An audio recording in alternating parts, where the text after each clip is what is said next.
Good to see you there, Shane. Hello. So, where you hail from, Shane? I was born and bred in Cooma. Wow. Yes, and I have gone off and trekked across to the border at Albury-Wodonga from the 90s, and then spent a good amount of time in Melbourne. Which is the heart of Australian music. About 45% of musos registered for the tax office live there. Absolutely, up until about 4 years ago, until kind of everything got shut down and caused a bit of havoc. It did. Yeah, pretty hard on all the live entertainment scene, but particularly for the musicians side of it. So you've been obviously playing for quite a while. When did you first pick up that guitar? Or guitar? Well, we're currently out the front of the Cooma School of Music here, and Alan Spencer runs the Cooma School of Music. Now, back in 1987, I believe it is, I was about 7 years old, and had Alan Spencer as my guitar teacher for about 2 years, from the age of 7 till about 9. And Alan would teach me how to play the nylon string guitar, things like, I don't know, Twinkle Twinkle Little Star, and great little finger picking exercises. But then I sort of put that away for many years, and then picked it up when I was about 13, when I got interested in the world of grunge rock music, and started, getting into things like Nirvana and, in my youth, a lot of angst kind of music, rock and roll, and picked up the guitar again then. And I think that perhaps the early years of learning the finger stylings and nylon strings from Alan Spencer, I was able to then transform a lot of that into the style that I have now. Yeah, I'm just looking at Alan Spencer right now as he walks past, the director. All bloody wise. Yeah, he's a character. He's a great character, though. That's what we need. So I've played by ear since the age of 13. I could read tablature on guitar and stuff like that, but I stopped reading music. I spent a lot of that, from when I first started getting back into guitar at age 15, creating my own music. It's hard to explain, but I was able to just sort of take to the guitar and use it as part of me, just to express myself. And I like the idea of exploring different things and making mistakes on the guitar and finding happy accidents and things like that when I'm creating music. But you've also got that vocal projection. You've got a good range in the vocals there. You've got great depth, and you're not afraid to put it out there, which is pretty. You've got to somehow. That's either a gift or somehow you just you get the experience. I don't know, but you've got it, which is fantastic. Was that part of the Melbourne experience and playing live gigs, I guess? I think so. Like, I started doing open mics and I started, just to bring it back to busking, I started doing busking when I was about 15. Me and my mate would go and busk at the front of Kmart in Albury. A lot of the grunge rock and the rock stuff that I learnt when I was younger, it's a lot of yelling. So there's a lot of projection in those songs, and a lot of as I said, a lot of angst.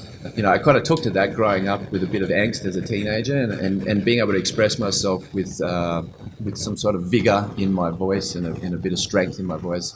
And then, as you said, when I was in Melbourne, I was in a rock band there, and so got to play on a lot of stages there, and that harnessed a big part of getting the sort of depth into the harshness and the grittiness of my vocals. Yeah, now you've got some music actually recorded, obviously. So you've done some recording in some studios and all that. And so what's the music that you've got available? People might be able to see on Spotify or wherever, or buy from you directly. Absolutely. So you can find me across all social media platforms, at Facebook and Instagram and all that, under Shane Blade Music. Just at Shane Blade Music. And if you go onto YouTube or Spotify or any of those places, you'll find a couple of albums that I've got there. So sort of a cross between folk rock, a little bit of sort of more fun, upbeat style music with the Shane Blade Music. The other thing I do is it's a band project that I started out as a solo project, and I called it Mass of the Infinite. And from that album that I created, that actually turned into a band.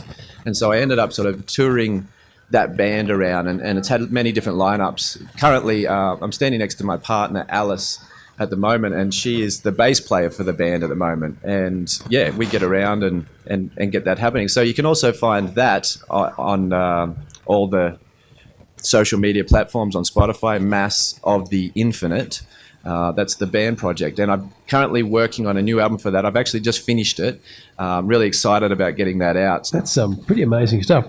Now, they're all one of the best things about the busking comp that I like, from what I've seen, is about at least half of the artists are singing originals, and that's a big thing. Singer-songwriting is very, very important. It's what actually encourages and grows the depth of Australian music, as opposed to all the stuff we hear on the radio and TV, etc. The song set that you just performed was pretty in your face, pretty heavy in terms of the lyrical content. So some positives, but there are also some heavy negatives. Obviously, you've got a fair few opinions that you can put across in your music. So that's a big mainstay, I guess, of some of your songwriting. 100%, yeah, absolutely. So I found that my songwriting tended to sort of steer in a direction. I think when I was younger, I used to write a lot of love songs and a lot of songs about heartbreak and things, drawing from what I've seen other artists do.